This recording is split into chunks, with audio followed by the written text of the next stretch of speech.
Olá, gente, boa noite a todos, a todas e a todos. Eu sou André Lourenço, eu sou estudante do curso de licenciatura em teatro, estou no 8º período aí no final já, e também eu sou estagiário bolsista lá no Teatro Joaquim Cardoso, juntamente com Danilo Ribeiro, Juliana e Cláudio Lima, que está por aqui na produção. A gente está dando esse suporte para a gente também.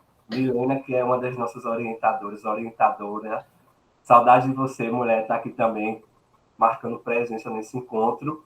E o Papos Produtivos, pessoal, está em sua segunda edição, sim, porque esse projeto, na verdade, surgiu no ano passado, né, a partir de uma pesquisa entre nós, estudantes, né, lá, estagiários lá do Teatro Joaquim Cardoso, e o projeto Papos Produtivos propõe mesmo essa experiência, né, de intercâmbio com produtores culturais na área de produção.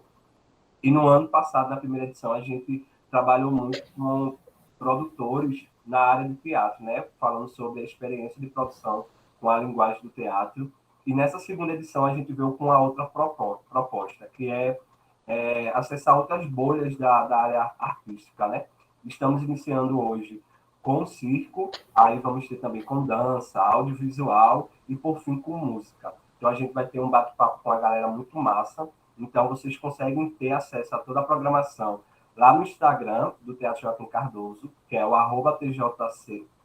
TJC Cardoso UFPE, e também no Instagram da Extensão e Cultura da UFPE. São duas plataformas que a gente fica divulgando toda a nossa programação, com os temas, tudo que vocês podem encontrar sobre Papos Produtivos, vocês vão encontrar lá. Tem também um canal no YouTube da Proesp Extensão e Cultura, que lá vocês encontram uma playlist com todas as conversas do Papos Produtivos na primeira edição, e a partir desses encontros da segunda edição também vai ser publicado lá. Então, se você não conseguiu acessar hoje, ou vai saber que não conseguiu acessar, envia o link que a gente vai compartilhar nos próximos dias, e no YouTube você consegue ver toda a programação. Então, para iniciar hoje o nosso primeiro encontro na edição do Papos Produtivos, né, na segunda temporada, a gente vai falar sobre essa linguagem do circo. E hoje a gente está recebendo um querido, um amigo meu, um cara muito, muito, muito profissional. Eu estou muito feliz de hoje estar conduzindo um encontro e conversar com ele, vou estar aqui conduzindo. E Alexandre Silva, na verdade, ele vai abrir o diálogo sobre o tema, o diálogo do Papos Produtivos com o tema A Linguagem Circense e as Múltiplas Facetas do Circo em Pernambuco. Vou apresentar aqui o currículo dele, que é bem extenso, gosto disso. Vamos lá. Alexandre Silva é ator, é produtor, professor, diretor e dramaturgo, pesquisador cênico em ênfase em circo e palhaçaria tradicional, possui mestrado em artes cênicas na Universidade Federal do Rio Grande do Norte, tem também como formação licenciatura em teatro na Unitalo, em São Paulo. Ele é especialista em literatura brasileira e possui licenciatura em letras, português e espanhol na FAFIRE, como outro aspecto de seu currículo. Além disso, ele é professor de literaturas portuguesa e brasileira, AEDA, FAFOPA, e atua também como professor em aulas de teatro e circo. Antes de passar a bola para Alex conversar com a gente, eu quero, na verdade, explicar como vai rolar a dinâmica de hoje. Primeiro, o convidado apresenta, né, vai falar sobre sua experiência aí na área de produção e hoje na área de circo.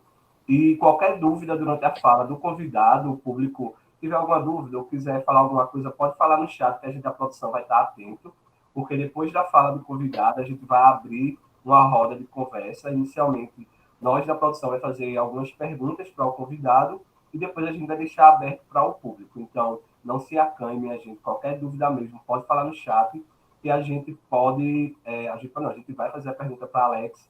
Se Alex preferir também, a gente, no meio da fala dele, a gente pode fazer a pergunta para não se perder. Enfim, vamos deixar a conversa fluir, não se preocupe com essas burocracias. A conversa hoje tem que ser, essa dinâmica vai ser bem tranquila, tá bom? Outra vez que eu quero dizer para vocês é o seguinte: é importante no ato da inscrição de cada participação, de cada encontro. Você que está seguindo assim todos os encontros do Papos Produtivos, é importante você, no ato da inscrição, colocar o seu CPF, preencher tudo direitinho, porque para nós da produção, para dar a certificação no final, fica mais fácil. Porque muitas vezes a pessoa participou, sei lá, do primeiro e vai participar do terceiro, aí pensa, mas eu já fiz minha inscrição, só vou acessar o link direto.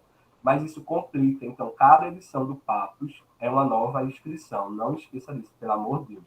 Tá bom? Eu acho que minha lista de avisos eram esses mesmo. Alex, ó, a bola é sua, pode falar aí, eu estou aqui atento. Qualquer coisa, é só falar que eu estou atento ao chat também, tá bom? Obrigado, Ok, tá gente. certo. Obrigado, André. André é um querido. Gente, como o André falou, né, eu sou Alexandro Silva, né, e além de todas essas questões acadêmicas, né, eu sou artista, eu sou integrante e fundador da Companhia Dois em Cena. O André já esteve lá no espaço da gente, quando tínhamos espaço. Eu lembro que estava me preparando para ir para o doutorado. Entre uma aula e outra, estava lá com as apostilas, né, na loucura dessa coisa que é entrar, né, na universidade para fazer um mestrado. O Breno já teve com a gente em vários projetos, né, teve recentemente um projeto nosso chamado Labor Palhaçaria, que já é um desmembramento das ações né, da Companhia Dois em Cena. Além da Companhia Dois em Cena, eu integro na verdade, um coletivo de pesquisas, né, que é chamado Labor Palhaçaria, que a gente teve um projeto recente, já tem ações programadas ainda para esse ano, e um outro coletivo chamado Labor Cena, que é, na verdade, um coletivo que reúne artistas de Pernambuco e de Natal, onde eu morei um ano, e a gente está discutindo questões dramatúrgicas, questões de dramaturgia GLBTQIA+, enfim, fizemos um experimento esse ano chamado Frango Sem Cabeça, e tem experimentado outras coisas, né? O circo, na verdade, ele é uma...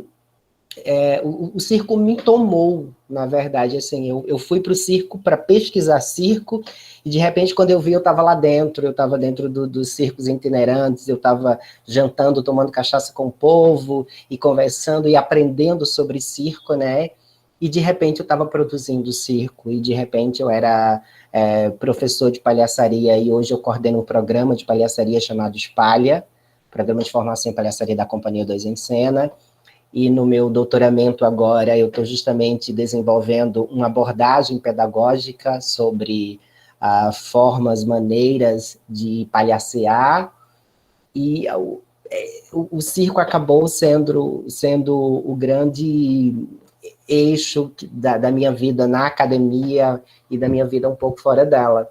Mas eu também venho de uma história que é de uma história de teatro, e enfim, tenho aí...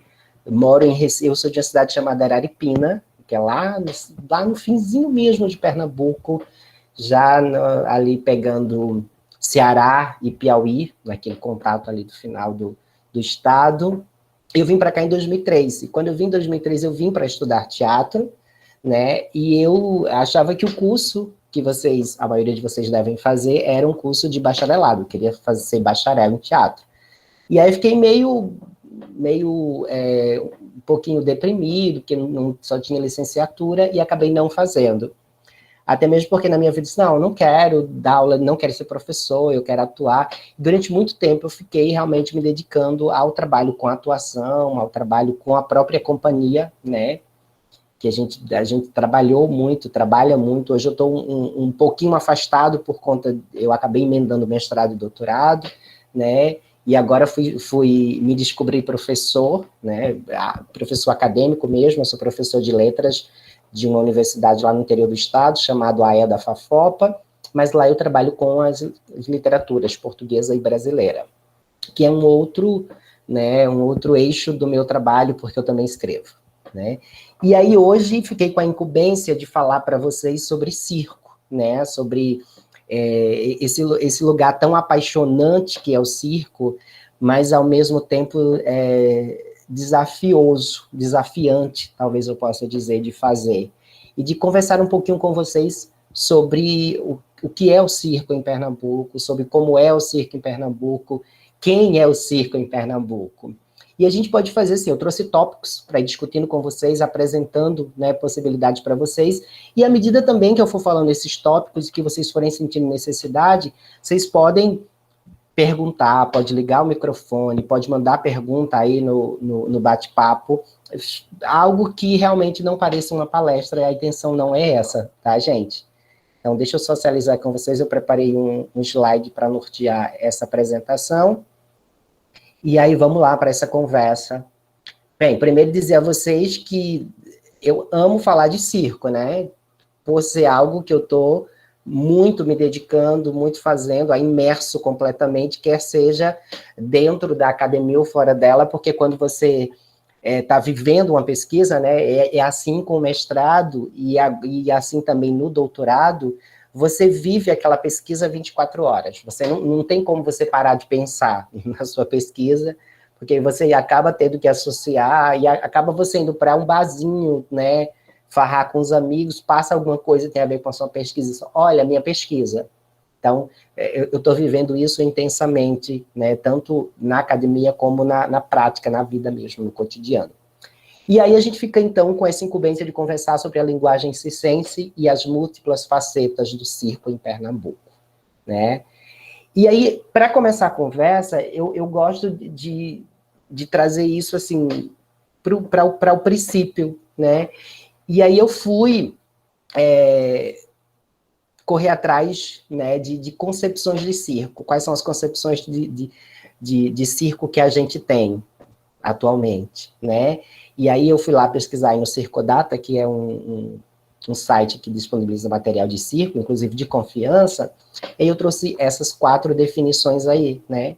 A primeira vai falar do circo como um espaço circular, desmontável, coberto com lona, com pista central, né, picadeiro, dentro do qual os artistas itinerantes realizam exibições. E essas exibições, elas podem ser força, equilíbrio, agilidade física, pode ser no solo, em números aéreos, em números de equilíbrios, e até pouco tempo, né, aí algumas décadas com animais e feras.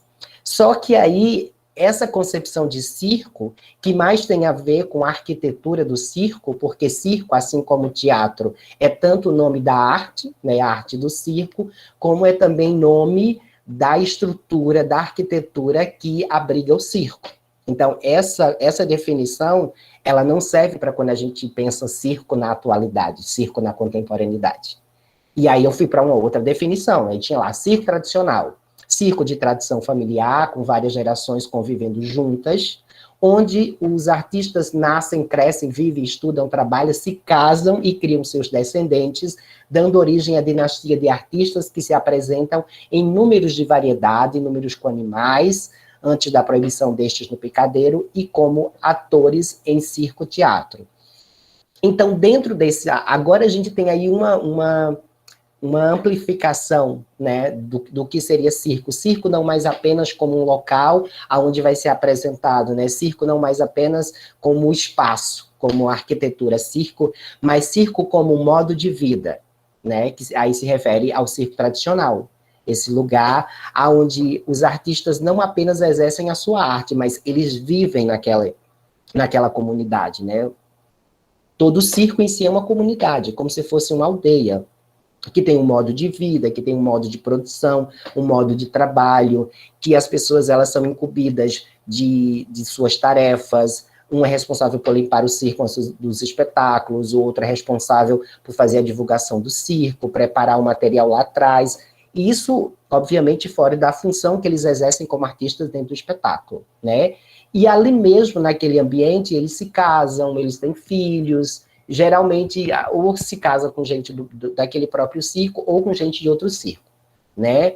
Ou quando eles se casam com pessoas que são, eles chamam de praça, tá? Da praça, a praça é o lugar onde o circo está armado. Ou quando eles se casam com pessoas da praça que não são do universo do circo, essas pessoas acabam virando circense, né? Tem também muitas histórias de pessoas que vão embora com o circo, né? E que acabam depois se tornando artista daquele circo. O que é interessante, né, nessa coisa do circo é que ele é uma estrutura com base na família, né, na tradição familiar. Então, por exemplo, nós temos uma aproximação muito grande com o Circo Alves, né, o Circo da Tita Alves. E aí todo mundo que entra, todo mundo que se casa, ou não se casa oficialmente, não está falando de cartório ou de casamento em igreja, mas todo mundo que passa a conviver junto recebe o nome da família Alves. Então, você passa a ser Alves, E aí tem até uma brincadeira comigo, porque a Tita fica dizendo que eu sou Alexandro Alves, né? Porque como se já fizesse parte ali daquela família, daquele núcleo tradicional familiar. E aí a gente vai falar de circo contemporâneo, né, que a princípio não vai receber esse nome, né, circo contemporâneo, quando ele surge nos anos 70, né, que é essa dominação que surge na década de 1970, primeiro na Europa e depois chega aqui ao Brasil, né, ela é utilizada para identificar novos artistas. Esses artistas, em sua maioria, eles são egressos de escolas de circo, ou seja, eles não nascem aí desse circo tradicional, que eu falei um pouquinho para vocês, eles são artistas que foram formados, né, nessas escolas, né, e os seus espetáculos apresentam geralmente releituras de números do Picadeiros a partir de um enredo, né, de um circo que é chamado de Novo Circo. Então, posteriormente, aquele vai ser chamado, então, de circo contemporâneo. E aí você recebe também uma outra concepção de circo, é o circo-teatro, né, que tem uma conotação, que tem uma concepção dentro do circo tradicional, né, e no circo contemporâneo ele quer dizer outra coisa. Porque no circo tradicional, ele é aquele circo com palco e picadeiro para as apresentações de comédias, dramas, e até mesmo de música, como as duplas caipiras, né. O circo é um lugar que ele abriga muitas artes, né? Mas, já para o novo circo e para o circo contemporâneo, a gente vai chamar de circo-teatro essa junção do que seria as artes do circo e do teatro. Nós, da Companhia Dois em Cena, quando começamos a fazer, a trabalhar com a linguagem do palhaço, a gente falava que era uma companhia de circo-teatro, né? O José Manuel até dizia, não, vocês são teatro-circo, porque vocês vieram do teatro. E daí tinha toda essa discussão, né? E na verdade, quando você vai analisar, entender o circo-teatro tem mais a ver com o teatro que é feito dentro do circo, né? E essa conversa entre as linguagens, essa definição, se isso é circo, se isso é teatro, se isso é dança, a gente já sabe que isso caiu, né, pelos ares, porque a performance vem aí e mostra pra gente que todas as artes, elas estão ali, e tudo está junto e misturado, né, o que importa é a mensagem que você quer passar, não como. Então, o circo contemporâneo também vai quebrar essas barreiras de definição de que isso é circo, isso não é circo, isso é teatro, né. E aí, a gente pode, então, afirmar que circo. Agora, isso aqui é uma construção, né, a partir dessas concepções que eu apresentei para vocês, né? Que circo é uma arte que agrega as múltiplas modalidades circenses ou não, desde que estas integrem o evento espetáculo circense. Por que eu estou dizendo que circo pode agregar todas as modalidades? Modalidades estas que eu falo, gente, acrobacia, parada de mão, palhaçaria, palhaçada, enfim. Mas o circo, ele não só agrega essas modalidades. Você tem a música no circo, por exemplo, Gretchen, no princípio da carreira, e muito depois ainda, quando ela já era famosa, ela se apresentava nos circos. Leandro e Leonardo, e uma série tantas de outros cantores. Então, o circo, ele não é especificamente uma arte que vai trabalhar unicamente com aquilo que é próprio, entre aspas, do circo, porque o circo ele é uma arte de agregar, né? Então, ali pode conter elementos que é do circo e que também não é do circo. De repente, eles passaram na rua, viram alguma coisa que está chamando muita atenção, eles podem levar isso para o espetáculo. Como o espetáculo de circo dá esse lugar, né? É um espetáculo de variedades, a gente chama de varieté, né? E aí ele tem esse lugar de poder trabalhar com as várias linguagens, né? Fazendo, então, esse espetáculo de variedades. Mas circo também é a arquitetura que abriga o evento, né, o espetáculo circense. Então, agora é circo como arquitetura. E também é a tradição da própria linguagem que se perpetua no fazer de famílias e coletivos circenses, estou falando agora de circo tradicional, é a expansão da espacialidade do circo toda vez que um artista circense transforma os espaços convencionais em picadeiros. E aqui eu estou falando do circo contemporâneo, que quebra com essa espacialidade, né, não mais apenas as dimensões do circo quanto à arquitetura, mas o circo vai estar aonde o artista, aonde o circense estiver. E circo também é a performance do palhaço no hospital, no ônibus, no asfalto, na praça, na aldeia, no terreiro, na escola, no teatro. E aí tem muita gente que faz palhaçaria, e eu faço sempre essa pergunta. Deixa eu fazer para Breno. Breno, você se considera circense? Dan, dan, dan, dan. Não de sangue azul. Hum.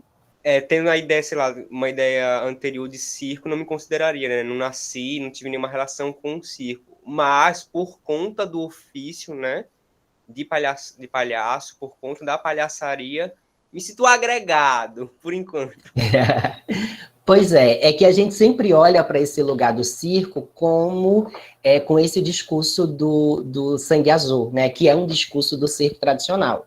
Mas o circo hoje ele não é apenas o circo tradicional, ele é também o circo tradicional. Então, a partir do momento que...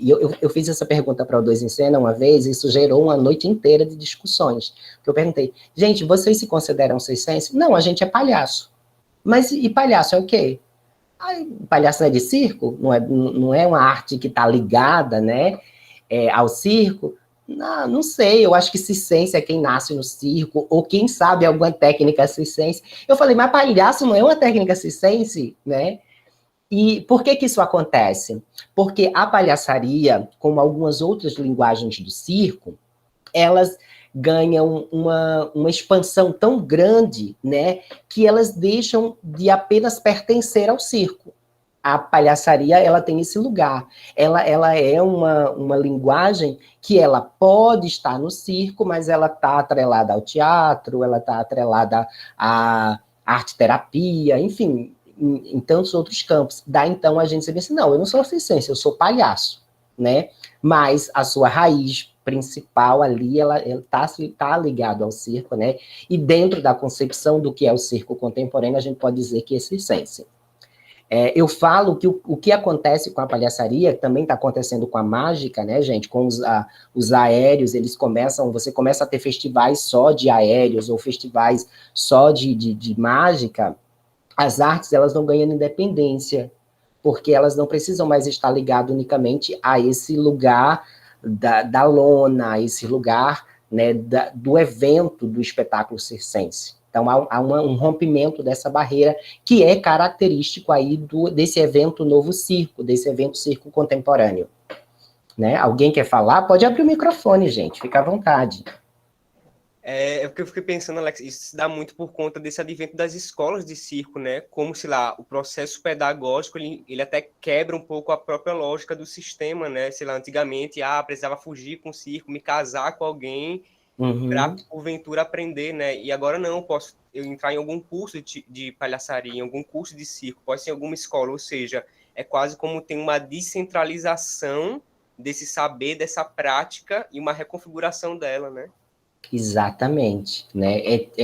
É como se esses saberes pertencessem a um determinado lugar, algum lugar que era intocado, né? Só que esses saberes, eles vão romper a lona. Na verdade, Breno e pessoal, eu acho que, na verdade, eles voltam para a arte num todo, porque antes ao Philip Astley, né, que é o criador do circo moderno, antes dele reunir todas essas artes, né, num espaço que ele ia chamar de circo, que na verdade não tem nada a ver com a lona que a gente tem hoje, né, era um espaço circular, num circo que era um circo que tinha aí a questão do cavalo como centro e tudo mais. As artes circenses, elas estavam aí, né? O circo era muitas vezes chamado de teatro de curiosidades, onde tinha aí o engolidor de espada, o encantador de serpente, os cômicos, né? O palhaço mesmo, a origem do palhaço é no teatro, quer seja no teatro de feira, quer seja no teatro, né? O circo que depois vai trazer este palhaço, como não só o palhaço, o circo é uma arte de aglutinação. Ela traz, né, tudo o que vai causar espantamento, tudo que vai causar encantamento. A própria palavra circo, né, que está ligada à ideia de ser um espaço circular, e aí tem um pequeno vínculo com o circo romano, que as pessoas falam, mas a origem do circo se dá lá no circo romano. Aquele circo romano nada tem a ver com o circo moderno. São coisas completamente diferentes. O circo moderno está mais assim para um lugar que talvez hoje se compare aos estádios de futebol, né? E o público que ia não tinha ali. Era algo de entretenimento, mas era por uma outra ótica, que se for ver o circo romano, ele não tem nenhum viés artístico. Já o circo moderno, não, ele tem um viés de um entretenimento artístico, né? Então, o circo tem, sim, esse lugar de por ser circular, mas uma das possíveis origens da palavra circo é do nome da feiticeira Circe, né? Desse próprio encantamento, desse assombro, desse lugar onde se brinca com a vida, que é o circo, né? Onde você vê as pessoas fazerem o que não se faz no cotidiano. O circo quebra completamente essa lógica. Então, o circo é a escola de circo, é a casa do circense tradicional, porque eles moram no circo, né? Eles moram naquela comunidade. É o picadeiro na praça, é o menino que faz malabares no sinal, é o circo empresa, é o circo família, é o circo trupe ou companhia ou grupo coletivo, como vocês quiserem chamar, ou o circo pessoa física, o circo do eu só, como o Barracão de Teatro lá de São Paulo tem um espetáculo chamado Circo do Eu Só, né? Tem um monte de gente que não precisa de uma companhia para fazer circo, né? Rafa Santa Cruz está aí e mostra para a gente que ele em si é o circo dele, tá? São as políticas públicas para a linguagem ou a ausência delas, né? Toda vez que a gente pensa o circo dentro de uma instituição, e esse pensamento, né, e essa política, e esse fomento, esse incentivo, vai gerar oportunidades do fazer, pensar, pesquisar circo, é também circo. E quando a gente não existe, quando ela não existe e a gente reivindica a presença dela, também é circo. E circo é, obviamente, a memória de Astley, a memória de Joey Grimaldi, que foi o primeiro palhaço, né, que nunca pisou no picadeiro, por coincidência, Carequinha, Arrelia, Mateus Sebastião. Aqui, quando a gente já pensa nas questões de pensar o nosso circo, né, qual é o nosso circo, qual é a nossa comicidade, né, é pensar aí em ampliar esse discurso, que o circo não tem só a ver com o que está, com esse elemento lá da arquitetura circo, né, mas existe ali uma palhaçaria que está ali naqueles palhaços de terreiro, né, que está nesses folguedos. Aí, quando a gente olha, por exemplo, para o velho do pastoril, ninguém sabe se é o palhaço que saiu do circo e brinca ali, né, ou se o palhaço de circo tomou de empréstimo, né, esses elementos daquele folguedo. Como tem esse cruzamento quando o circo chega no Brasil, né, esse palhaço europeu ele vai chegar aqui no Brasil e ele vai ter esse cruzamento com as figuras cômicas dos folguedos. Então, ninguém sabe quem tomou de empréstimo o quê. Sabe-se que teve esse diálogo e a partir desse diálogo vai juntando aí, fazendo essa feijoada que é a nossa cultura e a gente vai ter o cômico brasileiro, tá? Mas aí vamos falar vamos entrar nessa primeira faceta que é o circo tradicional. Em Pernambuco, a gente tem aí uns 10 circos itinerantes que residem. Quando eu falo residem, não é que eles estão parados lá, não. Quando eu falo que eles são circos que são de Pernambuco e aqui ficam, né, circulando, fica só trocando de cidade, né? Eles não vão para outros estados, eles ficam aqui. Então, a gente tem aí uns 10 circos. Quando a gente pensa em circo tradicional, a gente está falando de tradição, e tradição envolve tanto o modo de fazer circo, né, mas também o modo de viver no circo. O artista de circo, ele não sabe apenas fazer o número dele, mas ele sabe, geralmente, fazer o aparelho que ele utiliza no número dele, ele sabe montar e desmontar o circo, ele sabe fazer uma série de coisas que um artista do contemporâneo não precisa, porque não há essa exigência. Então, quando você pensa no circo tradicional, você tem como característica, ele é um circo família, né? É um circo que tem aí a arte passada de geração a geração das famílias. Ele é um circo casa, porque as pessoas, além de trabalhar naquele local, elas também moram. Ele é um circo escola, porque a arte ali é aprendida naquele próprio local, né? A criança já vai sendo preparada desde pequeno, e tem aquela preparação, ensinar os primeiros números, as primeiras entradas no picadeiro. Ele é um circo-estrutura, porque todo circo tradicional tem que ter a sua estrutura de circo, né? E aí, quando se pensa nessa tradicionalidade, você tem uma estética própria, circense, né? Existe uma maneira de fazer, existe uma maneira da própria entrada de circo, existe um time daquele picadeiro, existe um time para os palhaços daquele circo, existe um modo de se vestir, um modo de se maquiar, um modo de contar a piada, um modo de diálogo com o público. Então, você está falando de uma estética específica desse tipo de circo, que é o circo tradicional. Os espetáculos, em sua maioria, são espetáculos de variedades, né? E quando não são espetáculos de variedades, né, sequenciado de números, né, intercalados entre números sérios e números de palhaço, você tem aí o circo-teatro, que geralmente acontece quando eles estão saindo daquela praça, eles apresentam uma comédia e, muitas vezes, mais raro, um drama, né? E aí, quais seriam os desafios desses circos, né, na contemporaneidade? A falta de espaço para armar as lonas, né, principalmente nas grandes cidades, eles não conseguem esses espaços. Você tem espaços que existem, mas esses espaços são muito caros. Então, quando você fala desse circo tradicional, a gente vai entender que ele tem o circo de grande porte, de médio e de pequeno porte, tá?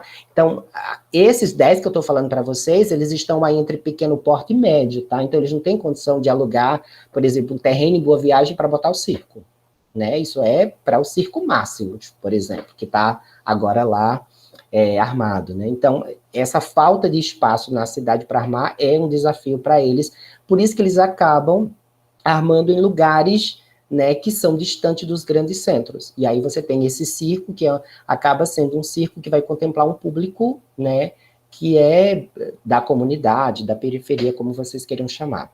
Então, a falta de recursos para a manutenção da estrutura desse circo, porque aí, imagina, você fica 15 dias num lugar e tem que mudar, né? Eu fico pensando que quando eu mudo, já é um escassel, uma mudança, fico pensando em pessoas que mudam a cada 15 dias, né? E começa a loucura da mudança.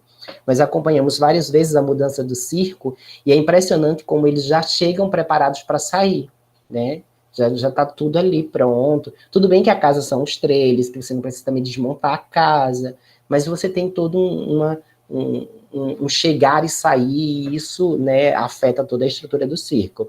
E, sobretudo, a falta de incentivo.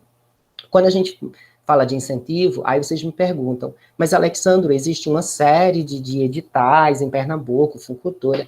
Tá, gente, mas isso não contempla a totalidade desses circos. Existe um edital, ele é sempre excludente, né, porque é feito para aprovar uns e outros não. Então, você tem todas as questões que a gente pode pensar mesmo, de pessoas analfabetas, de não terem acesso à internet, todas essas questões que você já conhece, e isso é latente no circo tradicional, né? Principalmente nesses que eu estou aí, nessa estrutura de pequeno e médio porte. E aí a gente entra em circo social, né? Que é uma característica muito peculiar, não só do circo em Pernambuco, mas do circo no Nordeste, né? Desse lugar de circo como um instrumento de promoção da cidadania. E aí a principal referência que a gente vai ter de circo social é a EPC, né, Escola Pernambucana de Circo. Mas também temos o Circo Social Uninassal, o Pirueta Circo Social, a Recirco, o Centro Carcará, Circo Social. Eu estive na Escola Pernambucana de Circo como diretor artístico durante um ano, um pouco antes de eu ir para o meu mestrado, lá na UFRN. E dentro da escola, a escola trabalha com a trupe, né, que é uma trupe, que são os professores da parte social, né, os artistas, eles trabalham como os professores, e esses artistas precisam se dividir, né, entre dar aula num turno, no outro turno treinar, e muitas vezes, quando não há os treinos, fazer as apresentações, porque eles têm tem constantes apresentações, e eu coordenava justamente a trupe, né, acompanhando eles, criando com eles, acompanhando nas apresentações, nesse treinamento constante. Então, é uma grande batalha para manter essa estrutura, que por mais que tenha aí incentivo da rede mundial de circo, mas existe um lugar desse projeto ser mantido, dessa grande estrutura, e é uma estrutura maravilhosa que a Escola Pernambucana de Circo tem. Quais as características, né, desse tipo de circo social? Ele é usado como instrumento de promoção à cidadania, então aí a preocupação é formar cidadãos e não formar artistas. Você está usando o circo em prol de um outro trabalho, né? Ele funciona como um circo-escola, mas ele não tem a intenção de que aquele menino seja artista. Ele pode acontecer, como a maioria dos professores que hoje, e dos artistas que estão na trupe Circos, que é a trupe da Escola Pernambucana, passaram pelo projeto social, vieram daquela comunidade ali da Macaxeira, daqueles entornos, né? Mas não é a principal função. Pode vir a ser artista, mas não é a função. E aí está pautado nas pedagogias da libertação e tem um cunho social. Então, Pernambuco tem essa característica muito grande do circo social, e o que vocês vão perceber é que a maioria dos nossos artistas, eles vão sair desse lugar do social para um outro lugar, né? Vai ser, digamos, o começo do trajeto como artista é o circo social. E a formação circense? E aí eu queria perguntar, alguém aí da turma trabalha com circo ou exerce, além de Breno, a função de circo, é palhaço? Como você se formou? Que formação foi essa? Aonde vocês foram buscar?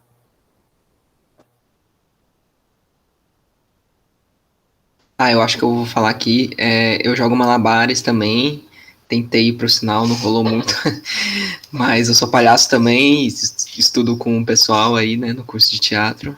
E tem uma loja de circo recentemente, a Lona do Carcará. Ai, que massa! Deixa eu ver. Eu não sei que Danilo, Danilo, eu não estava te vendo, eu estava lá no slide. Que massa! Olha, deixa eu te falar que eu super indico para os meus alunos a loja de vocês, tá? Que massa, valeu. Super indico. Fiquei super feliz que vocês trouxeram narizes de palhaço, porque é uma busca infinita, os alunos não encontram. Eu postei essa semana, gente, ó, tem nariz de palhaço para vender agora, bora lá comprar. Na cidade, Mas aí, continuando, a minha formação, assim, foi em oficinas, assim, que foi aparecendo aí por aí.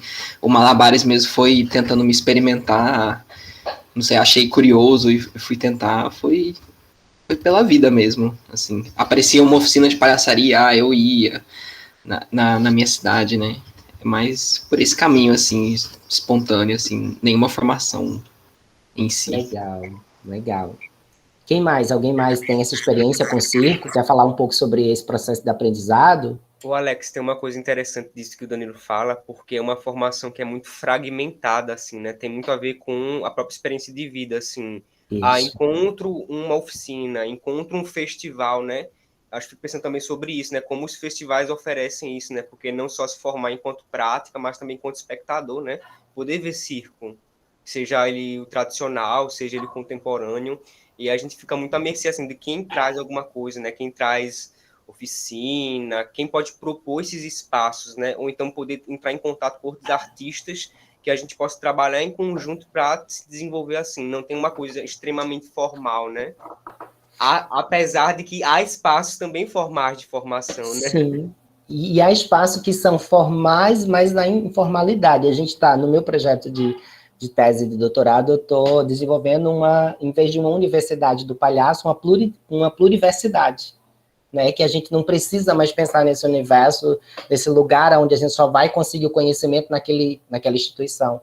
Mas ela pode ser uma instituição, né, que ela não precisa ter... A gente tem uma escola que ela é itinerante, que hora ela está ora ela esteve em Serra Talhada, depois em Limoeiro, agora ela está em Palmares, vai estar em Recife recentemente. Então, não tem esse lugar, ela não tem paredes, o que ela importa precisa que estejam ali mestres, entre aspas, e esses mestres não têm a ver somente com saberes acadêmicos, né? A gente pode, de repente, convidar um mestre de folguedo para vir trabalhar palhaçaria com a gente, né? Ou um mestre da academia também, e aí você tem esse lugar de pensar por outro viés. Mas isso que você fala da formação é muito louca, porque a gente tem realmente essa formação, que é uma formação pingada mesmo.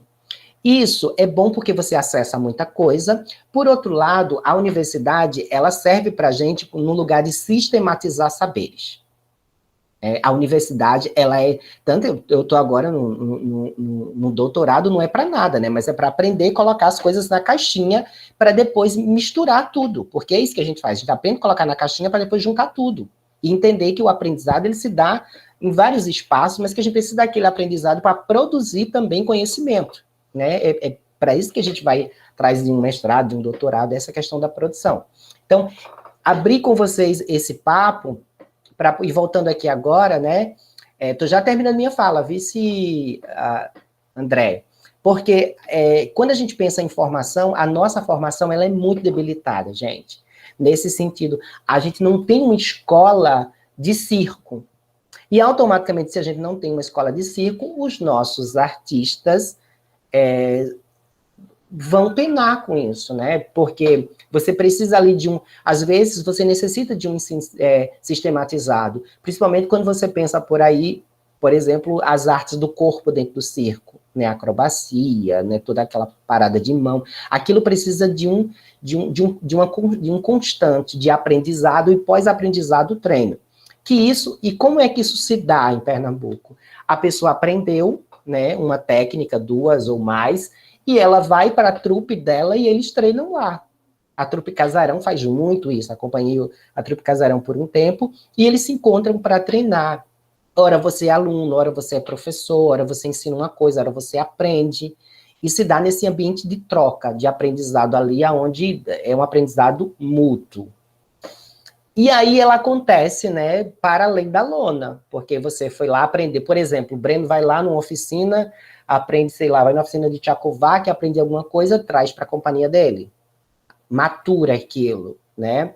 Mas aí tem alguns espaços de formação. Eu trouxe 2, mas assim, aqui para preparar artistas mesmo. A gente não está mais falando sobre o ambiente do social, né? A gente está indo agora para um lugar do artista mesmo. Tem o Espaço Casulo, que ele tem ali uma constância num trabalho com aéreos, né? Ele está mais voltado para o aperfeiçoamento de técnicas voltadas ao corpo, né? Aéreos, acrobacias de solo e tudo mais. E quando a gente pensa em palhaçaria, a gente tem um projeto que já é desenvolvido há bastante tempo, aí, que é o curso de formação em palhaçaria da Companhia 2 em Cena, que a gente tem um programa, numa formação de 1 ano e 2 meses, e tem os cursos livres, né?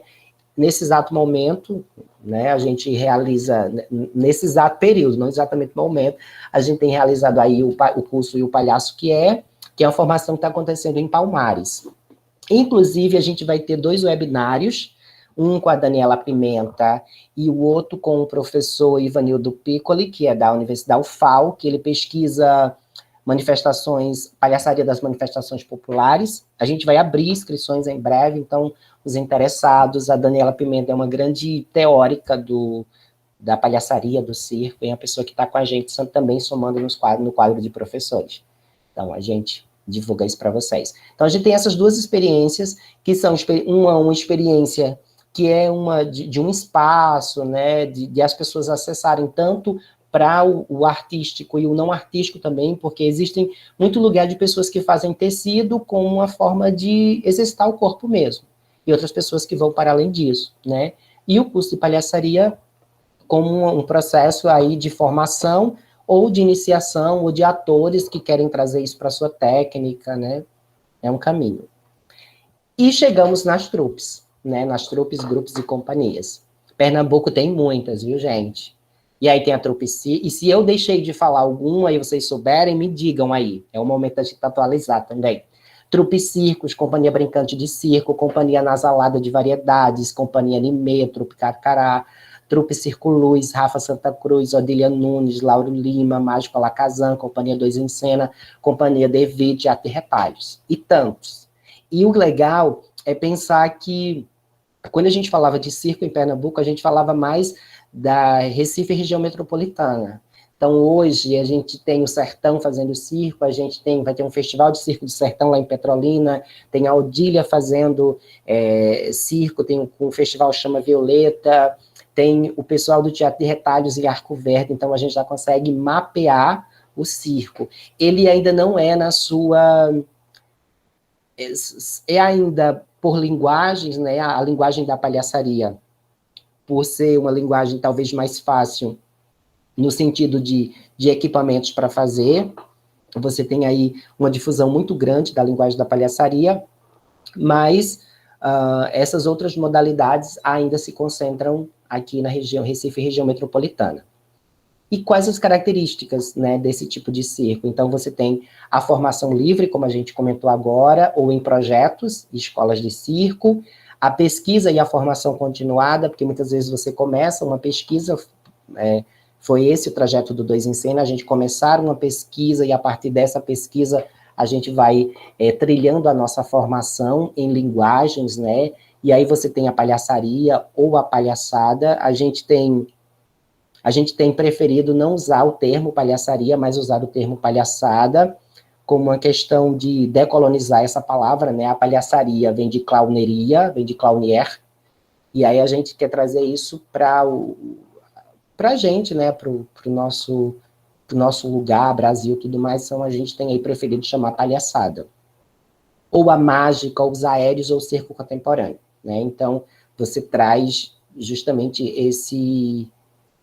esse lugar para uma arte que é uma arte híbrida, que pode misturar técnicas, que você vai ver uma banda, né, como a Bandalhaço, que é uma banda que toca, mas ela é uma banda de palhaço, ela é uma banda que vai misturar música e comicidade, então esses entre-lugares aí estão todos juntos. E os desafios dessas trupes então, a manutenção, sobretudo, do espaço, da formação continuada, também dos incentivos, que por mais que se tenha um letramento pensado para edital, mas existe cada vez mais trupes e menos dinheiro para essas trupes, então você não consegue ações contínuas, né? Aprova um festival um ano, no outro não aprova, e aí você tem sempre que estar nos corres para poder manter. Eu estou há 13 anos no 2 em Cena, então é uma batalha cotidianamente para pensar todas as ações, para poder manter essa estrutura num grupo que é chamado 2, mas tem 9, né? E a pesquisa em si. E aí, quando a gente pensa em pesquisa em Pernambuco, né, quando a gente pensa em incentivo ao circo em Pernambuco, a gente tem 2 editais ali que vão contemplar o circo. Dentro do Fundo Cultura Independente, você tem a linguagem circo, onde se tem R$1.084.450 para a linguagem, né? Então, por exemplo, o ano passado foram aprovados 54 projetos de circo que contemplam todas essas facetas de circo aí que eu disse para vocês, né?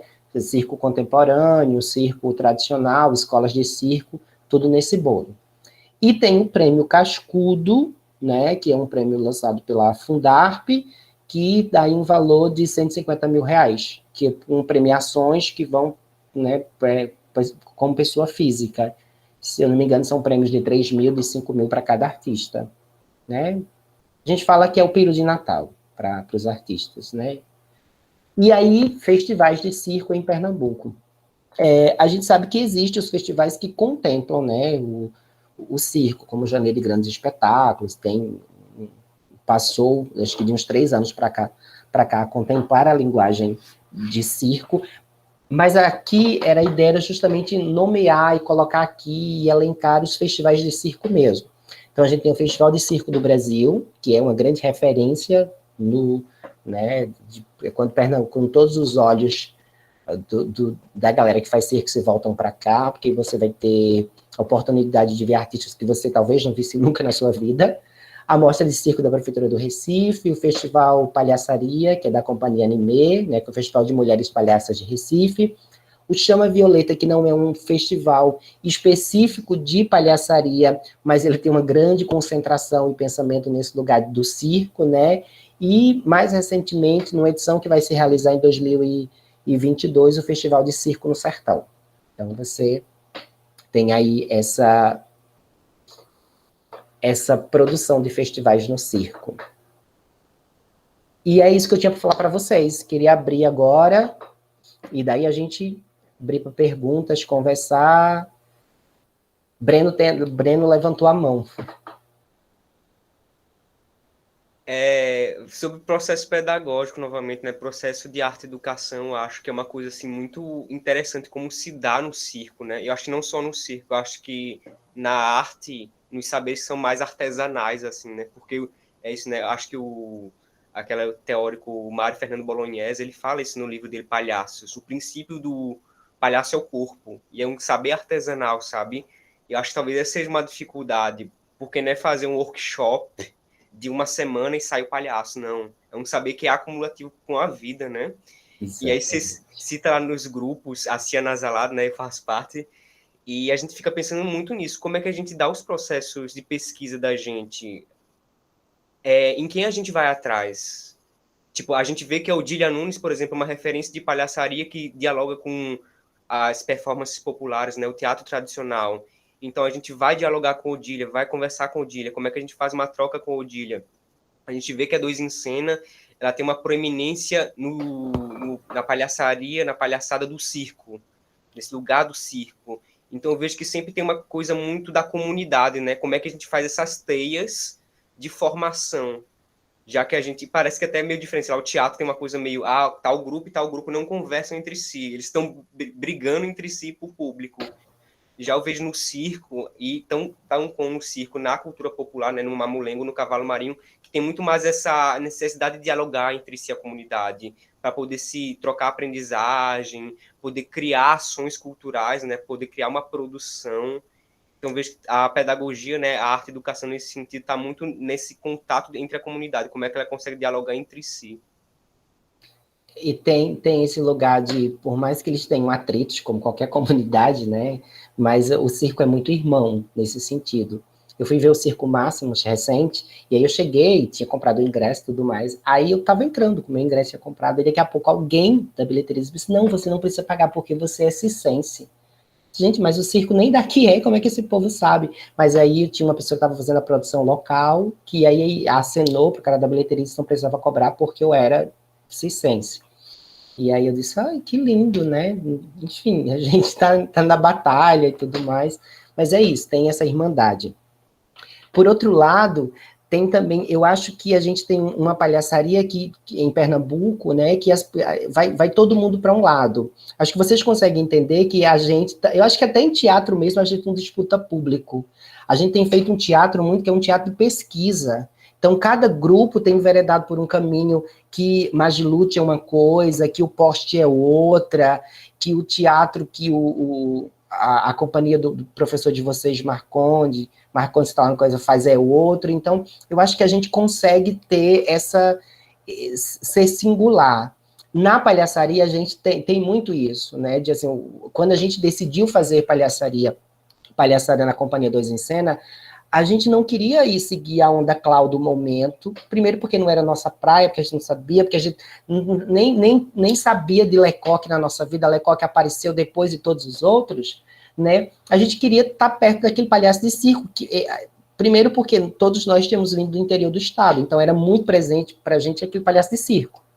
E aí a gente vai começar nesse trabalho com a palhaçaria tradicional.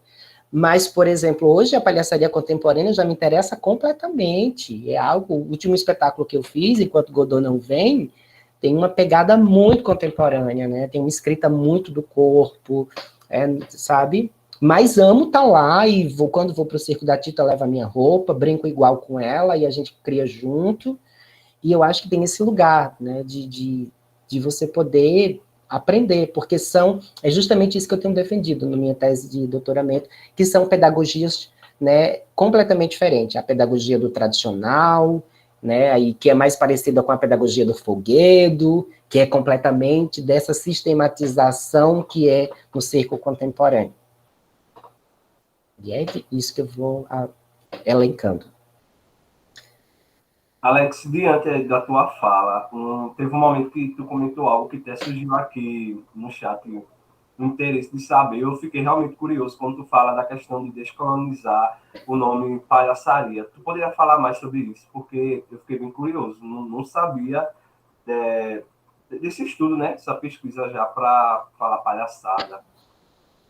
Então, a gente tem aí um processo, que é um processo que parte das artes no gerais, né, de decolonizar essa ideia de eurocêntrica, né, do próprio estudo, da gente ter que estudar unicamente. Não é que a gente não tenha que estudar o teatro europeu, não é que a gente precisa conhecer os grandes mestres, mas nós também temos os nossos mestres, e a gente quer que esses mestres estejam na nossa grade curricular, né?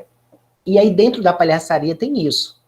Breno vai concordar comigo que quando se estuda palhaçaria é algo muito eurocêntrico, né? Você já começa com o Joe Grimaldi, aí vem os irmãos Fratellini, aí você começa, é muito, né?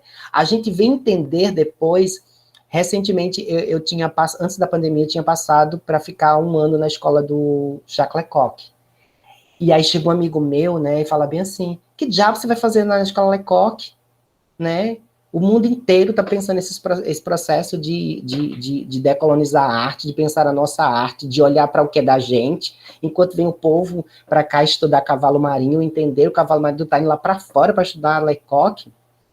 E aí veio a pandemia, e aí eu fiquei pensando com aquele grilo, né, na minha cabeça, eu fiquei pensando nisso, e depois entrei no doutorado na UNB. Qual é a primeira cadeira que eu tenho? Manifestações expressivas e decolonização da arte. Aí eu disse, meu Deus do céu, é para mim ficar por aqui mesmo e me atolar no cavalo marinho. Mas, enfim, eu acho que tem esse lugar de você, né, primeiro de você valorizar o que é nosso, porque é muito louco quando você está na academia e você... os próprios professores... Estou falando agora de como, estando dentro de uma faculdade, né, de ter sido professor substituto de uma universidade, é como se a gente exibisse títulos. Como tem professor que parece que está com o lápis dele no corpo. E, eu fiz um pós-doc na Austrália, eu fiz um pós-doc na França. Então, eu estou muito me perguntando se eu quero um pós-doc, porque o pós-doc é de fato para contribuir para a minha pesquisa, ou se eu quero um pós-doc só para exibir para os meus amigos. Então, é uma coisa que eu me pergunto muito, assim. E se é necessário, por exemplo, ir para a França, existem coisas maravilhosas, né, feitas no Peru, na Argentina, né, então é muito isso. E isso existe, gente, eu tenho certeza que com essa coisa do lápis de pendurado, como se fosse, vocês vivenciam isso, né, e não é um lápis que vai dizer se a gente é bom ou não professor, porque às vezes você tem um professor que é unicamente especialista ou unicamente mestre e tem uma didática incrível. Né? Você ter um título de doutor não quer dizer nada. O Breno está com a mão levantada, pode perguntar. É, Breno. sobre isso, é muito legal quando a gente joga isso na roda, né, a descolonização, Eu vou decolonização. ser linchado pelos meus colegas, isso vai estar no YouTube. Não, porque eu fico pensando muito, exemplo, né, se cita o Lecoq, e foi o que o Lecoq fez, ele olhou para as tradições da Europa. Tipo, ele viu na comédia dell'arte, ele viu na bufonaria, enfim, ele tem esse olhar para o teatro tradicional europeu, que é uma coisa que a gente tem que fazer só que do nosso jeito, olhar para as nossas tradições, né? Enquanto Pernambuco, enquanto Brasil, enquanto América Latina, né? Olhar para as nossas tradições e ver o que a gente pode fazer a troca, né? O que elas podem contribuir para a contemporaneidade. Porque se você pega, sei lá, um cavalo marinho, nossa, é a coisa mais pós-contemporânea que eu já vi. Tem música, tem dança, tem performance, tem boneco, enfim, desculpa, é anos-luz na frente, assim. E como Tem é que uma a gente olha? dramaturgia pós-dramática, né? A gente estudando o pós-dramático, aí assim, você, cara, vai além do cavalo marinho, esse hiper pós-dramático. Tem esse lá, Mestre da Bibi, viu? Faz igualzinho, viu? Esse negócio aí mesmo. Pois é. E aí, quando você fala isso, me lembra também essa questão não sei se seria o advento, né? Porque já existe, né? Da palhaçaria xamânica, né? Desse Sim. outro lugar do palhaço, desse outro lugar dessa figura cômica, né? Que é justamente o lugar de sacerdote, né? É uma função social que extrapola até, sei lá. Eu lembro que no livro do Bolognese, né, o Palhaços, ele fala muito da relação do palhaço com o capitalismo, né? A relação do emprego, né? Do entretenimento. E aí o Hotchua, né, que é, por exemplo, uma dessas figuras cômicas ameríndias, ele extrapola essa noção, né? Ele está em outro plano, ele tem uma outra função social, né? Então é isso. E tá tudo aqui. Tá tudo aqui. E pior, sempre esteve aqui há muito tempo. Pois é. E veio alguém dizendo que isso não tinha valor e a gente segue a cartilha, né? Eu prefiro a grama lá do colonizador é melhor que a nossa sempre, né? A praia do colonizador é melhor que a nossa, as universidades do colonizador é melhor que a nossa. Então a gente precisa fazer essa viagem inverso, né? Sabe? Aí é tanto que eu não sei para vocês se vou, se não vou, se assim, existe um adiamento dessa bolsa para ir para a França por conta da pandemia, porque eles não querem brasileiros lá agora, né? Mas eu também não sei, eu tenho focado a minha cabeça em outras coisas e tenho muito me voltado para cá, e se eu for, é com a visão um pouco mais madura disso. Eu tenho um amigo que ele foi para estudar o Meyerhold, lá na Rússia, com um dos discípulos do Meyerhold. Ele disse que estava lá fazendo exercício, e o cara dizia, não é isso, não é isso, não é isso. Aí tem uma hora que ele arretou-se e começou a dançar frevo. Aí o mestre lá do Meyerhold parou assim, e aí disse, é isso! Biomecânica é isso! Aí depois ele me liga, né, quando eu terminar a aula, ele disse assim, amigo, eu vim para cá para dançar frevo e entender que era biomecânica. Mas eu acho que você precisa também entender esse lugar de entender a biomecânica para poder fazer a sua biomecânica, gente. E a gente precisa desse conhecimento e trazer isso para a gente. Que é isso que as pessoas têm... que é isso que as pessoas falam muito do Stanislavski, né? Que é uma fórmula pronta. Não é uma fórmula pronta. A gente que quer digerir as coisas, né? Mas assim, é muito sobre você encontrar a sua forma a partir, né? Ele nunca quis criar uma pedagogia, a gente método, né, ele nem gostava dessa ideia de método. Depois é que a gente vai dando nome aos bois, umas traduções bem troncha, né, que a gente recebeu ali dos Estados Unidos, e muita coisa mesmo, se você vai ver no russo mesmo, nas traduções, pelo menos para o espanhol, são bem diferenciadas. Se você pegar uma edição da tradução português do Brasil e da Espanha, né, da própria Espanha, ou dos países aqui, né, hispano-americanos, é uma outra tradução. Então, tem muito isso, tem muita coisa que a gente precisa consultar outras fontes. Ô, Alex, só para complementar um pouquinho a tua fala, porque a gente sempre fica com esse negócio de vislumbrar a varanda, sei lá, a grama do vizinho como realmente mais verde, talvez pela roupagem que se dá, né, por conta da história, assim, porque, sei lá, se você pega os nomes, os grandes encenadores, né, os grandes nomes, assim, europeus do teatro, todos eles que, de alguma forma, revolucionaram a cena teatral e, assim, pensar o teatro enquanto um teatro mais ortodoxo, né? Caixa cênica, por exemplo. Se lá, você pega o Brecht teve grande influência da ópera de Pequim, de uma tradição que ele bebeu lá. Se você pega o Antonin Artaud, né? Assim, se ele não tivesse contato com o teatro de Bali, com o Kathakali, ele seria mais um poeta surrealista só. Nada contra, ele é incrível. Mas é isso, essas pessoas, eles beberam disso, né? O próprio Meyerhold, ele bebe também um pouco do teatro de bonecos russos. Ou seja, essas pessoas, elas já estavam fazendo isso, de beber nas tradições. Só que aí a colonização vem e a gente acaba pensando que é só elas que existem e esquece que a gente tem as nossas tradições. Tem o nosso professor, né, o Marcondes Lima, que ele tem o mestrado dele, é a arte do brincador, no Mamulengo e no Bumba Meu Boi, que ele faz uma comparação. E aí lá, no final das tantas, na conclusão, ele diz assim, grandes nomes do teatro contemporâneo, como Peter Brook, na Inglaterra, Ariane Mouchiquin, na França, essas pessoas encontraram meios de acessar o que os brincantes fazem há muito tempo. Essas pessoas encontraram no teatro contemporâneo dela coisas que são já da nossa tradição brasileira. Só que a gente não tinha o real olhar para essas coisas.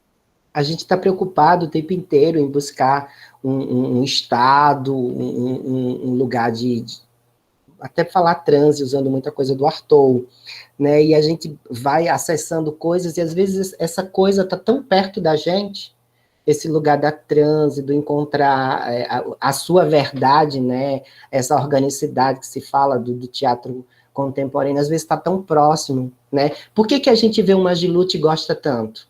Porque o Magilute é Recife, gente. Porque a gente vai na esquina e é Magilute, porque a gente vai no Mercado São José e é Magilute, porque a gente vai na MKB, ou nem existe mais, mas vai na Metrópole e é Magilute, porque aquilo é Recife, né? E, outro dia eu cheguei em São Paulo, e meus amigos, nossa, que espetáculo do Magilute, sabe, é incrível, a gente delira. E aí, meu amigo, essa fala que eu estou dando para vocês é de um amigo meu de São Paulo dizendo isso. Magilute é Recife. E a gente não olha. Magilute é muito uma média. E é engraçado que a gente fica lá, dizendo, é uma arte, mas a gente se reconhece, o nosso corpo se reconhece naquele teatro, porque aquilo é a gente, né? Então, às vezes, você fica querendo fazer uma coisa que não é você, que não é você. Eu fiquei muito tempo, né, preocupado em fazer, em me aproximar ao máximo do que eu pesquisava, que era a palhaçaria tradicional.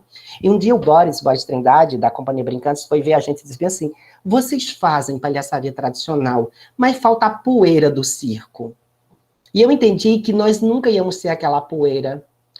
E essa poeira que ele fala é justamente o time, era uma coisa que é do próprio circo, que é do próprio picadeiro, e eu entendi que o que a gente fazia estava mais para um lugar da gente trazer aquilo para a gente, e nesse contato, eu trago a tradição para cá, e quando a tradição se choca em mim, produz uma outra coisa, que é para além da tradição, que é contemporâneo. Né, que é o que a Maria Paula Costa Rego, por exemplo, faz. É popular. Não, é mais além, porque popular, de fato, é o cara lá do cavalo marinho dançando no terreiro, depois que veio do corte de cana. Aquele corpo nós não teremos nunca. Mas a gente pode acessar outros mecanismos daquele corpo. Porque tu imagina, tu passar o dia todo no corte da cana e de noite tu ir brincar, depois de umas biritas, né? Gente, o efeito, isso aí para a gente conseguir chegar nesse corpo, e vai lá, dá-lhe tempo. Então, sempre que eu olho para essa coisa da tradição também, eu entendo nisso como um outro lugar que o nosso corpo acessa. Porque é muito bom você dormir lá no ar-condicionado, acordar e treinar. Você acordar no circo, com as muriçoca, com o tempo que não tá bom, choveu, com calor. Então, tem outro corpo também, que é um corpo daquele lugar, é um corpo daquela arte, é um corpo daquele espaço, né? E aí eu desencanei, disse, tá, tudo bem, eu tô aqui produzindo algo a partir da tradição, mas que vai para um outro lugar. E tudo bem, assumir isso e não sofrer, né? E não ter que tomar diazepam por isso. Olha, teve um ponto aí na tua apresentação que falou sobre focultura, incentivo e tal. Aí uma das perguntas da gente da produção é o seguinte, como é desenvolvido o trabalho de produção, pensando assim na elaboração e execução de projetos voltados para a área do circo aqui em Pernambuco? É muito variado, porque depende de cada coletivo também, né? Essa organização, elas partem muito do coletivo. Geralmente, os circos tradicionais, existe o próprio SATED, que se responsabiliza por colocar projetos para alguns circos, ou companhias adotam circos. O Dois em Cena, ele tem um trabalho, por ser um trabalho de pesquisa constante com o Circo Alves, a gente faz, uma maneira da gente devolver, né, o que eles nos ensinam tanto. Então, é esse lugar de fazer aí uma captação de recurso para esse circo. Então, a gente vem fazendo isso há uns 10 anos, eu acho, tá? Mas é muito esse lugar. Quando você pensa isso nas companhias, as companhias, elas elegem... No Dois em Cena, a gente tem um grupo, né, um núcleo de pessoas que elaboram projetos, que são preocupados, estão mais voltados a essa captação de recurso, né, e aí pessoas que gostam disso, que têm afinidade, que têm interesse. Eu acho que uma das coisas mais importantes num coletivo é você fazer aquilo que você tem tesão em fazer. Eu fui ser encenador porque ninguém do grupo se predispunha a fazer aquilo, mas eu tinha interesse em ser encenador, eu tinha interesse em escrever, né? E depois foram surgindo ali dentro um produtor, foi surgindo ali dentro um preparador de voz, mas era tudo no mesmo bolo, se formando ali, vai nascendo todo mundo, ao mesmo tempo que nasciam os atores, os palhaços, nasciam também o encenador, nascia também o dramaturgo, a gente aprendendo e errando, mandou para muito edital e não foi aprovado, né? Fez peça ruim, fez peça boa. Isso é grupo, gente, né? Grupo é isso. Não há uma fórmula, há um descobrir. né? Agora, eu acho que hoje há muito mais caminhos e há muito mais possibilidades de um grupo. Tem um vídeo que eu não sei se foi a Globo, ele fazia era a Arte e a Mágia, no nome de um projeto, que mostrava os grupos que viviam sem o incentivo. E nesse tempo, o Dois em Cena estava começando. Esse era o título da matéria, Arte e a Mágia. E nós éramos um dos grupos que aparece no vídeo, que está dando depoimento sobre como é viver sem Fucultura. Aí eu acho legal que 5 anos depois a gente está numa mesa com o Teatro de Anônimos, debatendo a questão do incentivo e tudo mais, e nessa época a gente tinha ganho, teve uma época que a gente ganhou Petrobras, mas não aquele Petrobras que o Galpão tinha, tá, gente? 2 anos, sustentado, a gente ganhou Petrobras para um projeto. E aí a gente estava lá discutindo esse patrocínio e tudo mais, 5 anos depois. Então, é como você recorre aos subsídios, né, de aprendizagem mesmo. Nenhum de nós precisou fazer um curso, por exemplo. A gente ia metendo a cara, a gente ia, né, fazendo, lendo muito, né, entendendo o que é um edital, até mesmo porque eu sempre falo, o edital já diz como se fazer o projeto. A questão é que as pessoas, elas querem as coisas mastigadas, e o edital é um edital, né, um manual do que é o projeto, né? E aí foi fazer, foi meter a cara, foi, né, treinar. Eu lembro que, por exemplo, os editais saíam em dezembro, né? E aí a gente passava o ano inteiro fazendo projeto já. A gente não esperava o edital sair. A gente exercitava o fazer, né? Eu tenho a sorte de ter uma pessoa que trabalha com administração no grupo, que é o Arnaldo, de ter... Aí eu tinha feito letras, a Gerlane também tinha feito letras. E aí você vai juntando esses saberes, e esses saberes é o que vai dar, é o que vai ser a constelação. Porque eu acredito que em grupo não tem estrela, em grupo tem constelação. E toda vez que algum estava ali querendo aparecer demais, eu tenho uma história muito engraçada, e eu prometo que é a última que eu conto. Logo que o Dois em Cena surgiu em 2007. Em 2009, eu ganhei um prêmio chamado Ana Maria Machado, que era um prêmio de dramaturgia. E um prêmio com dinheiro bem legal. E, além do dinheiro que eu tinha ganho, né, que teve uma publicação de um livro chamado História de uma Viagem para Se Encantar, tinha uma série de lançamentos do livro nas capitais do Brasil. E eu comecei a viajar. Na época, o Dois em Cena já viajava bastante também, e a gente viajando. Aí, hora eu estava viajando com a companhia, hora eu estava viajando para o lançamento do livro. E aí, era um tratamento completamente diferente, né? Uma coisa era eu ali nos melhores hotéis e tudo mais, e com Dois em Cena não hotéis nem tanto assim, né? Dependia do patrocínio do dinheiro para aquela viagem. E aí teve um dia que eu disse assim, ai, gente, eu acho que eu vou ser só escritor mesmo, porque é melhor. Aí eu lembro da minha amiga olhar para mim e disse, pare, você é artista, não tem isso. Me deu um puxão assim, aqui é o seu lugar, você pode fazer isso também, mas o seu lugar é esse, e a gente vai junto. Mas era bem esse lugar de estar atento mesmo, né? Porque não tem esse lugar da estrela, tem um lugar de todo mundo estar batalhando junto.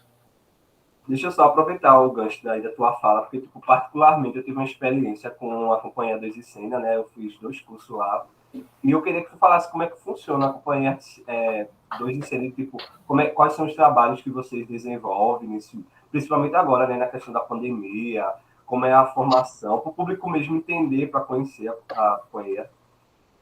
A companhia... Ela tem desenvolvido trabalhos, a gente está com núcleos de produção, a gente teve durante muito tempo, durante 10 anos, uma pesquisa, que era uma pesquisa em torno do palhaço tradicional, que gerou meu mestrado, que a gente foi criando uma série de trabalhos sobre eles. Dentro dessa pesquisa, foi haver a necessidade de grupos que queriam fazer pesquisas que se assemelhavam, ou que tinham a ver, por exemplo, as palhaças queriam desenvolver uma pesquisa sobre palhaçaria feminina. Então, as palhaças, né? E aí, o Flávio queria desenvolver uma pesquisa com a palhaçaria negra, Davidson uma pesquisa com a palhaçaria de música, porque ele é músico, André, a relação de palhaço e teatro de formas animadas. Então, chegou esse momento que a gente foi dando esse espaço ele foi surgindo mesmo com o tempo, com a necessidade de cada um desenvolver trabalhos a partir desse processo né, de mergulho, de imersão, que foi durante 10 anos.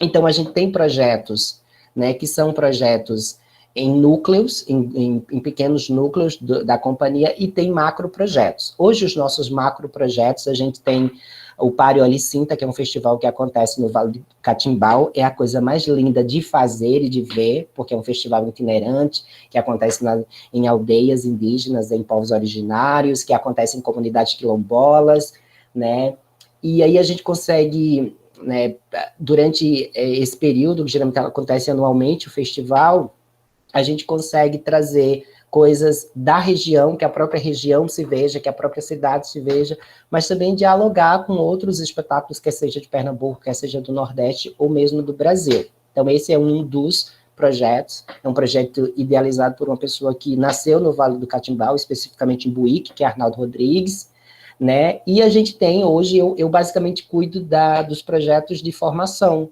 né, que é o programa, que já dá um trabalho imenso, porque como vocês, né, o programa, ele é itinerante, então você tem aí conseguir dinheiro para manter esse programa, e para pensar o programa tanto a nível das cidades fora da região metropolitana, como também aqui, né, porque ele acontece nas cidades, de forma itinerante, mas ele também acontece em Recife. Então a gente tem isso, tem fazendo aí muita coisa, junto e também em grupos, em pequenos blocos. Como é que tu vê hoje, Alex, a questão do impacto da pandemia na produção circense? Como é que tu pensa que esse processo vai se dar depois, né, que essa situação acabar? Como é que vai ser esse retorno? Tem um comentário, eu te respondo já, tem um comentário da Patrícia, dizendo assim, é tão bom ouvir que às vezes a gente se sente pequenininho. Mas, Patrícia, é Patrícia? Não, Patrícia não precisa, tem a gente também, a gente que tem uma estrada talvez andou um pouquinho mais, a gente também se sente, viu? Não tem por mais que a gente faça tantas coisas, né, a gente tem esse lugar de hora a gente acha que já está tudo bem, que já está, eita, agora eu já consegui um lugar de que está tranquilo, eu vou conseguir viver da minha arte, eu vou conseguir pagar o aluguel, eu vou conseguir, e tem hora que dá um desespero, porque você diz, gente, eu já andei tanto e parece que eu nunca vou conseguir essa bendita instabilidade. Dizer a vocês que estabilidade na arte, ela é uma palavra que ela não existe. Sabe, a estabilidade é quase uma característica da arte. Então, você vai estar sempre nesse lugar estável quanto... E não é uma estabilidade só financeira, não, tá? É uma estabilidade do fazer mesmo. É babado, Cíntia.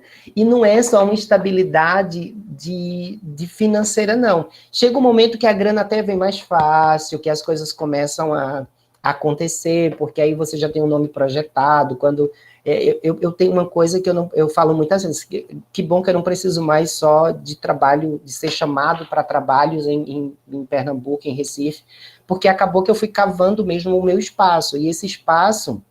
Eu, né, sou chamado para escrever texto para outros grupos em outros estados, ou para dar uma consultoria, ou para fazer uma curadoria. Eu até estava dizendo essa semana, né, dizendo com a minha irmã olhou para mim, né, a minha irmã é palhaça, e disse assim, irmão, tu tá ficando velho? Aí eu disse, por quê? Quando a pessoa começa a fazer curadoria para festival, a gente tá ficando velho. Aí, gente, é mesmo, tô fazendo curadoria para festival, escolhendo espetáculo, pelo amor de Jesus Cristo. E é isso, né? E aí você passa a fazer... eu estou selecionando os trabalhos para o Congresso de Arte e Educação, aí julgando Aldir Blanc, aí você começa a entender, primeiro, que é um mundo de coisas para fazer, e que você tem um leque de coisas. Mas, ao mesmo tempo, você se pergunta o criar, né? Quando você se... E aí? E será que isso vai dar certo? Cada criação é um lugar de instabilidade, gente. Cada vez que você começa uma peça, será que o público vai acolher? Será que os críticos vão gostar? Será que a gente... E aí você vai, zilhões de perguntas. Então, sempre... eu também acho que sem crise não há arte, que precisa existir uma crise. E confesso que algumas vezes, quando a coisa estava muito boa num processo, eu já provoquei crises, tá? Você diz, isso aqui tá muito bom, gente, todo mundo se amando, se querendo, se abraçando. Aí, às vezes, eu mesmo dava uma crise, assim, eu mesmo, para poder sentir, né? Teve processo, assim, de muito... E aí tem um lugar de quando você tá muito tempo com o mesmo grupo, vira um casamento, gente.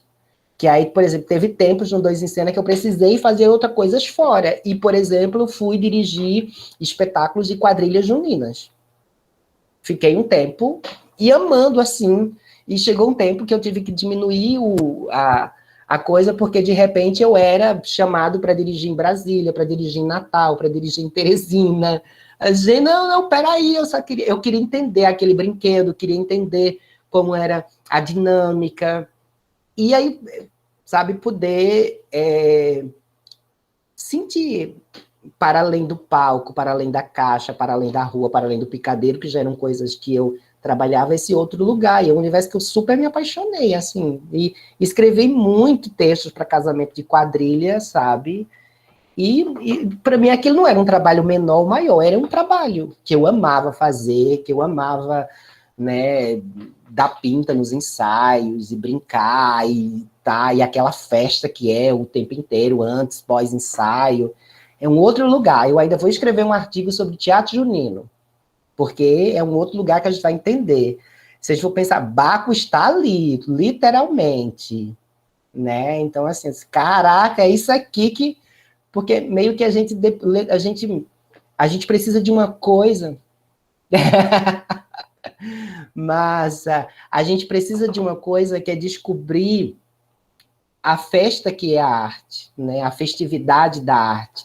Eu acho que a arte se tornou uma coisa tão séria, tão séria, tão séria, tão séria, que a gente esqueceu a raiz dela, que era para festejar, que era para, né? E a gente acabou tornando ela acadêmica demais, formal demais, técnica demais. E tá aí o Magilute que mostra pra gente que essa festa tem que ter. E precisa existir. E aí eu fui... E sabe aonde eu fui descobrir isso? No palhaço. Na festa que é o palhaço. Então, toda vez que eu coloco o nariz, acabou, não tem pra... É me divertir, é jogar com o público, é jogar com os meus parceiros em cena, é jogar com o iluminador, é jogar com o texto, é jogar com a encenação.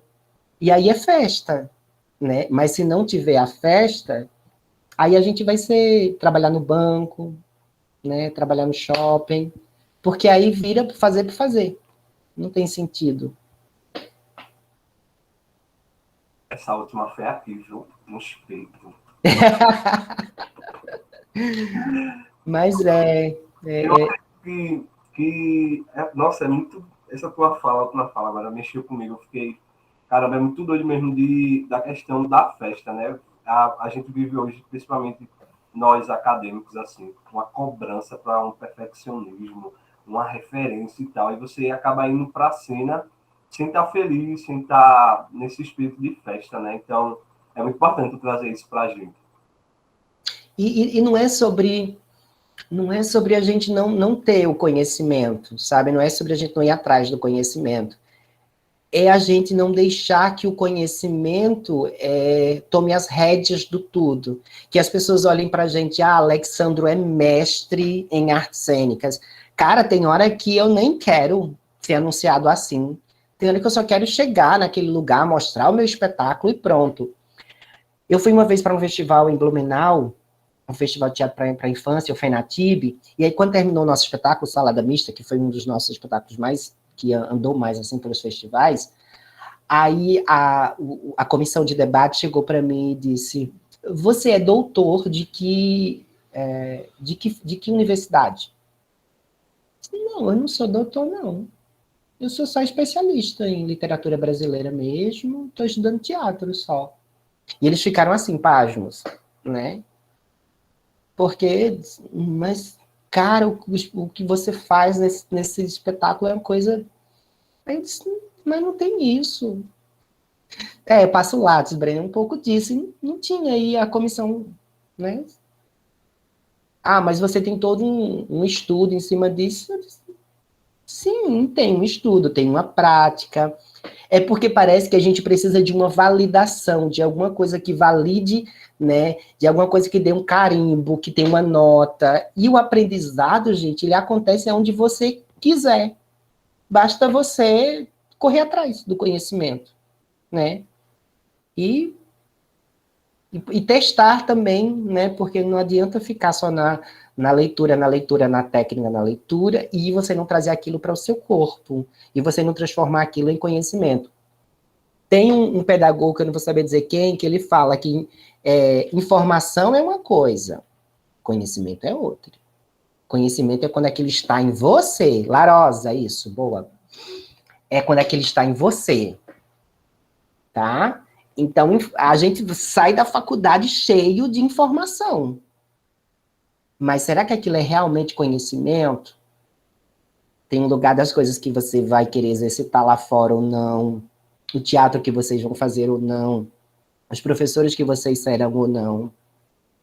Uma coisa eu digo a vocês, vocês vão tomar como referência os professores que mais afetaram vocês. E esse afetar vocês não é o afetar só de, aquele professor queridinho, não, tá? Às vezes tem um professor que é um demônio, mas ele afeta a gente, tá?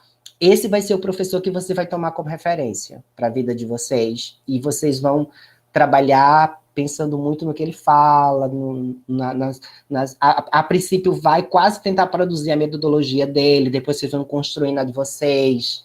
Você vai entrar na sala de aula, você vai pingar feito um rio, porque eu falo sempre, eu faço um espetáculo todo dia quando eu entro para dar aula. Porque eu tenho que ver se os meus alunos estão na aula comigo, se está ali, a interação, o time. Eu uso muita coisa de palhaçaria nas minhas aulas de literatura, por exemplo. E como você dialoga com o aluno, sabe? E como você tenta construir junto, como você não tem aqui uma ementa que aí completamente te aprisiona, né? Como você constrói com eles juntos. Olha, a gente tem que estudar isso aqui, mas a gente pode escolher o como. E como você discute isso com o aluno. Né? A gente pode fazer essa unidade, é isso. Meus alunos chegam, professor, o senhor vai realmente fazer prova? Aí eu disse, gente, prova é passado, a gente pode pensar tantas outras coisas para colocar essa bendita nota aqui para você estar no currículo de vocês, né? Vamos fazer um projeto pedagógico, vamos fazer um sarau, né? Eu estou com eles desde da pandemia, então a gente não teve a oportunidade de estar presencialmente. Mas eu tive aula de literatura, eu lembro de um professor meu que ele levava vinho e a gente ficava lendo poesia na aula de literatura dele. E foi a aula que mais me toca, porque o que é ensinar literatura se não é ler? Se não é discutir sobre aquele texto, sobre aquela estética? A gente lia os poemas e conversava sobre eles. Sem precisar passar um slide, sem precisar estar naquele lugar chato pra cacete que é a sala de aula, com aquelas cadeiras, naquela mesma posição de sempre, sabe? Enfim, eu acho que pelo menos a pandemia tirou a gente, fez com que a gente se tornasse digital, porque precisava da pandemia na educação nesse país, minha gente. Porque tinha professor que não sabia passar um e-mail. E muitas vezes o aluno é 3 anos-luz mais digital que o professor. Então a gente precisava disso. Eu lembro que quando eu estudava na Fafiri, tinha uma professora que ele passava... Não sei se você lembra daqueles... que é um retroprojetor, que colocava aquela transparência e projetava aquilo nos anos 2000, minha gente. Aí eu ficava dizendo, né, tradição e modernidade. Eu digo, a gente está aqui na tradição, né, a modernidade deve ser nos outros departamentos. E era um pouco disso, né, porque educação é isso, gente. Eu fico muito preocupada assim, o tempo inteiro se eu tenho sido um professor que constrói, de fato, ou media o conhecimento, porque às vezes eu saio da sala de aula, às vezes, pelo amor de Jesus Cristo. Eu acho que hoje não foi. Eu acho que eu mais me avalio do que avalio os alunos, porque é o tempo inteiro. Mas é isso, é isso. Edita, vai precisar cortar coisas, tá? Eu já estava de tudo aqui na hora, e eu já quero agradecer por você compartilhar sua generosidade de trazer para a gente tanta experiência e reflexões, né? Porque hoje eu saio daqui muito feliz com o encontro e eu acredito que o público também que está participando aqui, o futuro público que vai acessar no YouTube para ver a nossa conversa. Eu, mais uma vez, quero agradecer por você aceitar o convite. Todos nós que fazemos o Teatro Joaquim Cardoso, agradecemos pela sua participação aqui, principalmente pela estreia do Papos Produtivos aqui na segunda edição. Então, é isso, só agradecer mesmo. E, ó, pessoal, futuramente, em breve, na verdade, vamos enviar por e-mail a certificação, vamos mostrar a programação. É só seguir o Instagram do Teatro Joaquim Cardoso, que vocês vão ver todas as informações. E é isso, Alex. Pode dar uma última mensagem aí para finalizar o nosso encontro de hoje. Que Considero. eu continuava, né, falando, mas é isso, a questão Acho de que considero. programa ao vivo tem que seguir. Dizer que todas essas questões que vocês têm aí, todas essas... peguem esses pontos positivos e negativos da docência, do que vocês encontram, e transformem isso quando vocês estiverem nas salas de aula, né? Vocês são o futuro disso tudo, vocês são o futuro do nosso teatro, vocês são o futuro da arte e educação nesse país. A arte e educação tem um papel fundamental na formação de público, de plateia, ou mesmo de artistas, né? Então, vocês são especiais duas vezes, vocês são especiais como artistas, e vocês são especiais como pessoas que vão formar esse público, né? Eu sempre digo que o grande papel da arte e educação dentro da escola é de formar público, é da gente poder dar capacidade, ou ajudar a construir a capacidade das pessoas saberem ler a arte na sua multiplicidade. Eu falo isso que eu também sou arte educador, nós, os arte educadores, temos essa missão. Então, quando a gente diz assim, a gente não tem público para teatro, a gente tem público para cinema, tem público para dança, porque a arte e educação nesse país é complicada, né? Porque muito recente a gente vem pensar aí nos cursos que vão formar, e como a gente vai pensar. A gente tem que estar brigando quando sair esses editais de concurso, porque acha que professor de português pode dar aula de artes, não pode, são outras especificidades, né? Então a gente tem que brigar sim, e a gente precisa fazer a diferença. E toda vez que a gente recebe o canudo de professor, a gente recebe uma missão, gente, tá? É uma missão mais humanitária do que, de fato, uma profissão. Eu falo assim, professor e artista vai para o céu com certeza, tá? Né? E se você for professor artista e está incluído numa minoria dessa aí, já tem um céu lindo, gente, pra gente, né? Então, a gente só tem que cumprir isso. Eu falo sempre que é uma missão que a gente recebe e que é fazer com amor, tá? E com afetividade, e fazer, só fazer. E se tiver, óbvio que a gente quer ganhar bem, né, gente? Por favor.